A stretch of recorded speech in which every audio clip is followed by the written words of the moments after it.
Tapi tahukah Anda, makanan yang kita konsumsi, terutama daging, ikut menyumbang terhadap emisi gas rumah kaca. Studi baru menyebutkan kontribusi produksi pangan mencapai 37% dari emisi gas rumah kaca. Nah, di episode ini Green Talk secara khusus membahas jejak karbon dalam makanan kita. Mengapa kita perlu berubah? Dan bagaimana cara kita, Homo sapiens yang telah keluar dari tanah asal di Afrika sejak 60.000 tahun silam ini, berkontribusi untuk menekan jejak karbon dalam makanan. Secara nasional, konsumsi daging sapi penduduk Indonesia naik tahun 2020 lalu, mencapai 2,9 kg per kapita per tahun. Di satu sisi, ini menunjukkan harga daging sapi semakin terjangkau di kantong penduduk kita. Tapi di sisi lain, tahukah Anda, 1 kg daging sapi menghasilkan 27,1 kg CO2 ekivalen. Ini 4 kali lipat daging ayam dan 13 kali lipat dari protein nabati. Jadi berkontribusi betul terhadap gas rumah kaca. Produk pangan global ternyata menyumbang 17 miliar metrik ton setara karbon saban tahun. Mayoritas emisi, yaitu 57%-nya berasal dari makanan hewani dan 29% dari makanan nabati. Ada jejak karbon dalam piring makanan Anda.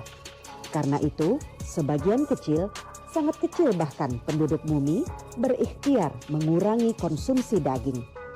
Dari yang tidak makan daging 1 hari dalam setahun, diet secara berkala, hingga bercerai sama sekali dengan daging alias menjadi vegan. Suatu kali, jadi anak saya Katolik ya, jadi saya doa malam tuh biasanya dalam posisi hening gitu. Dari dalam diri saya itu muncul seperti suara gitu kan. Saya diminta untuk minta maaf sama semua makhluk yang pernah saya sakiti. Kalau segini berapa? Ya, setelah saya minta maaf itu, kemudian kan saya juga bertanya ya, kalau sudah minta maaf tuh lalu apa gitu kan. Tiba-tiba saya mendengar kata dari dalam diri ini adalah vegan. Jadi perlakuan manusia terhadap binatang itu sudah, menurut saya sudah sedemikian buruknya gitu ya. Itu kita bisa lihat sih di film-film yang mengangkat bagaimana di industri-industri peternakan itu binatang diperlakukan gitu ya. FAO tahu kan? Food and Agriculture Organization, sebuah lembaga di bawah PBB kan. Lapornya bagus sekali, Mbak. Namanya Livestock Long Shadow. Livestock itu kan hewan ternak. Di situ dijelaskan sektor apa menjadi penyebab global warming utama. Peternakan. Berapa persen? 80% menghasilkan gas rumah kaca, greenhouse gases. Ya, masa rumah kita terbakar, kita diam aja. Bumi dengan pemanasan global itu kan sebenarnya rumah kita sedang terbakar. Karena perlakuan kita terhadap lingkungan, karena perlakuan kita terhadap makhluk lain gitu ya, yang tidak bermartabat. Kita tidak bisa pungkiri metan ini punya kontribusi besar terhadap pemanasan global. Salah satu sumber penghasil metan tertinggi adalah industri peternakan.